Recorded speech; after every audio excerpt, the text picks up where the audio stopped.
ఇప్పుడున్న హెల్త్ ఇష్యూస్కి చాలామంది చక్కెరకి దూరంగా ఉన్నారు కదా. ఫ్రూట్ సలాడ్ని చక్కెర లేకుండా స్వీట్గా ఎలా చేయాలో ఈ వీడియోలో చూద్దాం. శివరాత్రి అంటే చాలామంది ఉపవాసం ఉండుంటారు కదా.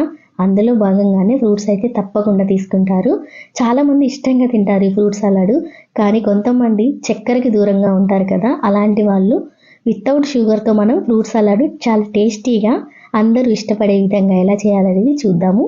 యాక్చువల్లీ ఇందులో మనం చాలా రకాల ఫ్రూట్స్ అనేది యాడ్ చేస్తాం కాబట్టి న్యాచురల్గానే ఆ స్వీట్నెస్ వస్తుంది. లేదు ఇంకా కొంచెం స్వీట్గా కావాలి అనుకునే వాళ్ళు షుగర్కి బదులుగా ఒక 2 స్పూన్లు బెల్లం యాడ్ చేసుకుంటే సరిపోతుంది.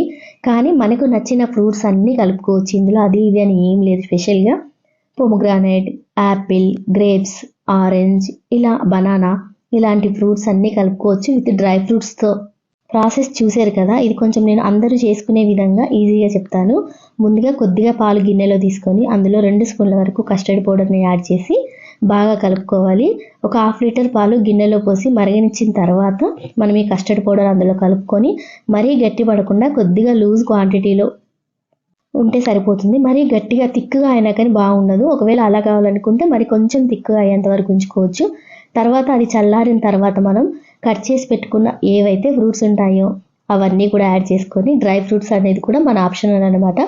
ఖర్జూర, ఇలా చెర్రీస్, పిస్తా, బాదం, జీడిపప్పు, ఎండు ద్రాక్ష ఇలాంటివన్నీ కూడా మన ఆప్షనల్.